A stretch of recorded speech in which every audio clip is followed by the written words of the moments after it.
आज हम lecture series में रचना शारीर के सिलेबस वाइज टॉपिक्स को कवर करेंगे। तो सबसे पहला चैप्टर है हमारा शरीर उपक्रम। शरीर उपक्रम की परिभाषा सबसे पहले, इसका अर्थ होता है शरीर के संबंध में समग्र पूरी जानकारी, यानी कि जब जन्म होता है और मृत्यु होती है, इसके बीच कैसे कैसे क्षणिक मतलब उत्पत्ति हुई, फिर इसकी कैसे स्थिति बनी, फिर उसके बाद कैसे इसका निर्माण हुआ, कैसे धीरे धीरे वृद्धि हुई, फिर उसके बाद कैसे इसका क्षय हुआ, मतलब शुरू से लेकर जन्म से लेकर मृत्यु तक का जिसके अंदर हम अध्ययन करते हैं उसे हम शारीर उपक्रम कहते हैं। इसमें हम मेनली जो स्टडी करेंगे उसमें हम तीन मेन चीजें स्टडी करेंगे, शरीर, शारीर और शरीरी क्या होता है। तो सबसे पहले हम देखते हैं यहाँ पे शरीर की परिभाषा बताई गई है। शरीर तो हम सभी जानते हैं, इसको अगर हम मॉडर्न में बात करें तो बॉडी के हिसाब से इसको जान सकते हैं। तो शरीर यानी कि जब शुक्र और रज, पुरुष बीज और स्त्री बीज, इनका गर्भाशय में संयोग होने पर जब जीवात्मा का प्रवेश होता है तो गर्भ की उत्पत्ति मानी जाती है और उसी के बाद जो है वो गर्भ से ही जो है वो शरीर बनता है। स्त्री शरीर में गर्भ धारणा की परिकल्पना की गई है। इसके लिए एक बहुत ही महत्वपूर्ण श्लोक है, ये एग्जाम में पूछा जाता है। तो गर्भ की परिभाषा में बताया गया, शुक्र शोणित जीव संयोगे तू खलु कुक्षिगते गर्भ संज्ञा। ये चरक के अनुसार शारीर स्थान में बताया गया है चौथे चैप्टर में। तो यहाँ पे इन्होंने गर्भ की परिभाषा बताते वक्त कहा है कि शुक्र शोणित जीव संयोगे, शुक्र और शोणित के मिलने से और जीव के संयोग होने से, जीव के संयोग मतलब आत्मा का संयोग होने से जीवात्मा का खलु कुक्षिगते गर्भ संज्ञा भवति। कुक्षिगते मतलब गर्भाशय को यहाँ पे कंपेयर किया गया है। तो गर्भाशय में जब शुक्र शोणित जीव का संयोग होता है तो जो उत्पन्न होता है वह गर्भ होता है, या उसे गर्भ की परिभाषा दी गई है। ये आचार्य चरक के अनुसार है। आचार्य सुश्रुत ने इसका बहुत ही अच्छा वर्णन किया है और इसमें इन्होंने गर्भ की परिभाषा बताने के साथ ही साथ इन्होंने आगे शरीर को भी बताया है। इसमें इन्होंने कहा है, शुक्र शोणितम गर्भाशयस्थम आत्म प्रकृति विकार सम्मूर्छितम गर्भम इति उच्यते। यह परिभाषा तो लगभग चरक से ही मिलती जुलती है कि शुक्र शोणित और आत्मा इन सबके मिलने से गर्भाशय में मिलने से गर्भ की उत्पत्ति होती है।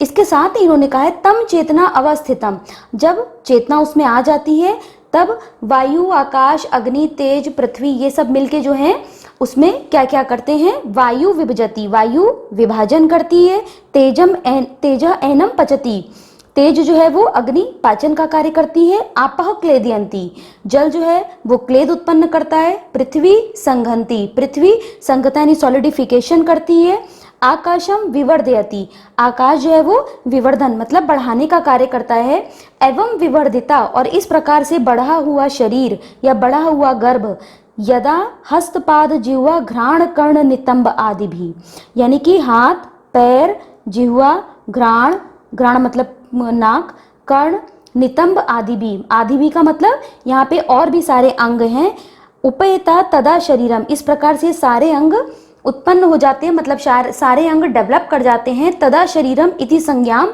लभते, और इस प्रकार से वह गर्भ जिसमें सारे अंग उत्पन्न हो जाते हैं उसे शरीर कहते हैं। यह सुश्रुत के शारीर स्थान 5वें चैप्टर में बताया गया और बहुत ही अच्छा इसका वर्णन शरीर का यहाँ पे किया गया है। इसी में आगे शरीर के बारे में और डिस्क्रिप्शन करते वक्त बताया गया, शीर्यते तत् शरीरम, शीर्यते मतलब क्षरण होना, जो प्रतिदिन क्षीण होता जाता है उसे शरीर कहते हैं।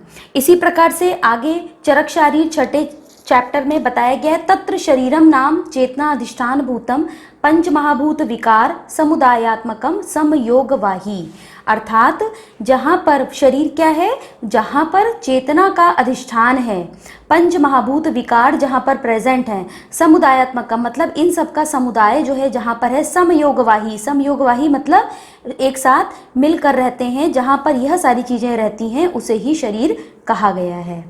साथ ही परिभाषा में सुश्रुत के अनुसार बताते वक्त कहा गया है, यहाँ पे इन्होंने शरीर की परिभाषा करते वक्त शरीरी का भी डिस्क्रिप्शन किया है। तो स्टूडेंट्स यहाँ से ही इसको हम लर्न कर सकते हैं, अगर शरीर की परिभाषा आई तो आप ये सब और जो बताया है मैंने वो बता सकते हैं, और शरीरी की जब परिभाषा आए कि शरीरी क्या होता है तो यहाँ से हम इस श्लोक को बता सकते हैं।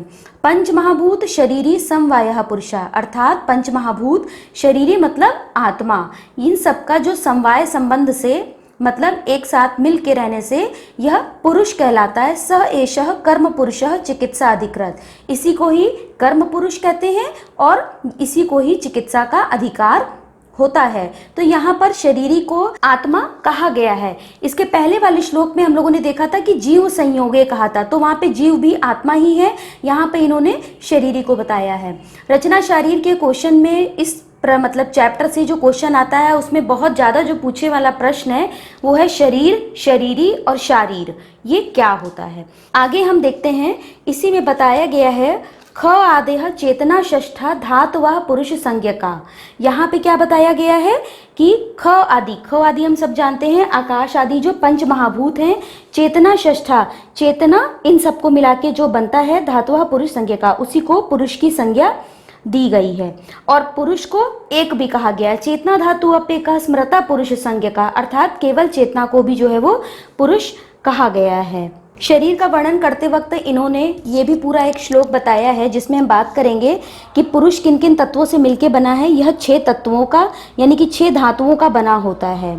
6 ही नहीं अपितु 24, यहाँ पे हम आगे चैप्टर में पढ़ेंगे कि 24 और 25 तत्व और सप्तत्रिंशत और इस टाइप से इन्होंने बहुत सारे बताए हैं कि कौन कौन से होते हैं। अब हम इसमें देखते हैं 8 प्रकृति, मन, 10 इंद्रियां और 5 अर्थ, ये 24 तत्व भी शरीर का निर्माण करते हैं।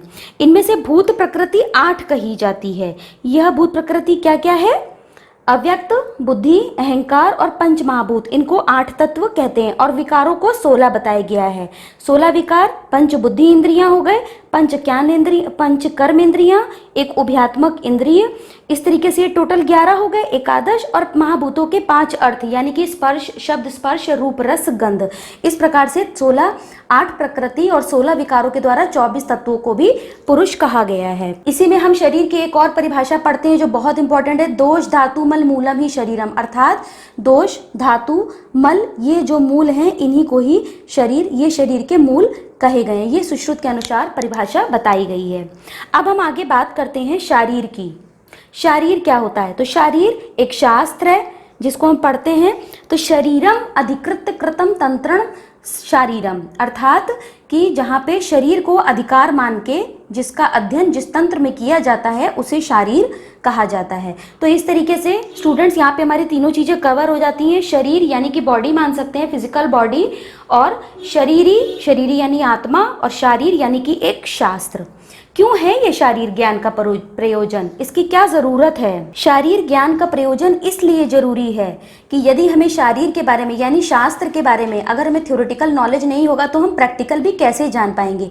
यानी कि हमें थ्योरेटिकल और प्रैक्टिकल दोनों ही पता होना चाहिए। शारीर का हमें पूरा ज्ञान होना चाहिए, इसमें थ्योरी और प्रैक्टिकल, यानी कि हम रचना के अनुसार पूरा जानेंगे क्या क्या स्ट्रक्चर्स होते हैं और फिर हम उन स्ट्रक्चर्स को आंखों से प्रत्यक्ष रूप से देखेंगे भी। इसके लिए आचार्य चरक ने एक बहुत ही महत्वपूर्ण श्लोक बताया है, शरीरम सर्वथा सर्वम सर्वदा वेद योभिषक आयुर्वेद स काटसेन वेद लोक सुख प्रदम, अर्थात सर्वथा, सर्व और सर्वदा 3 चीजें आई हैं। सर्वथा मतलब सभी प्रकार से, सर्व मतलब पूरा शरीर, और सर्वदा मतलब हमेशा।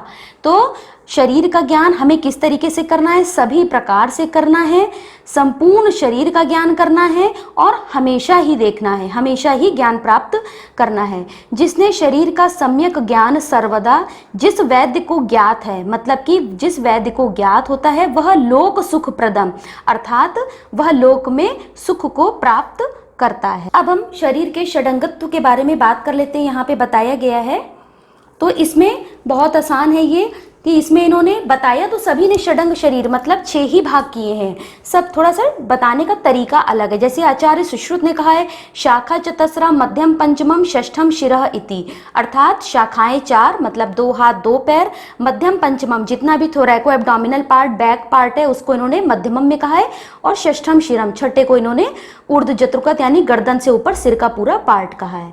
यह 6 भाग इस तरीके से हो गया, यानी कि 4 ये, एक 5 और एक 6।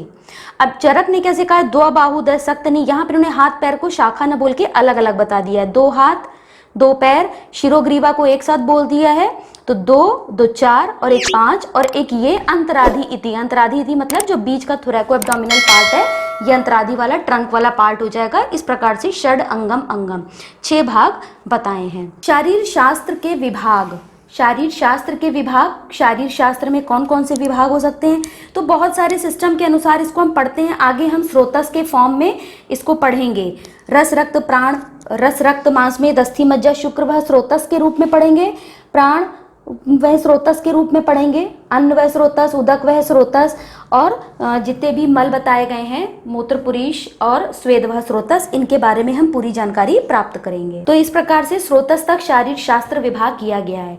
इसी चैप्टर में आगे मृत संशोधन पद्धति को भी बताया गया है, तो इसको हम नेक्स्ट लेक्चर सीरीज में देखते हैं। मृत संशोधन पद्धति का पूरा श्लोक समझेंगे और उसका पूरा वर्ड बाय वर्ड एक एक अर्थ उसका पूरा समझेंगे। तो अगर आपको ये लेक्चर सीरीज की शुरुआत अच्छी लगी है तो इसको ज़रूर बताएं और अगर कोई सजेशंस हो तो ज़रूर कमेंट बॉक्स में बताएं। Thank you.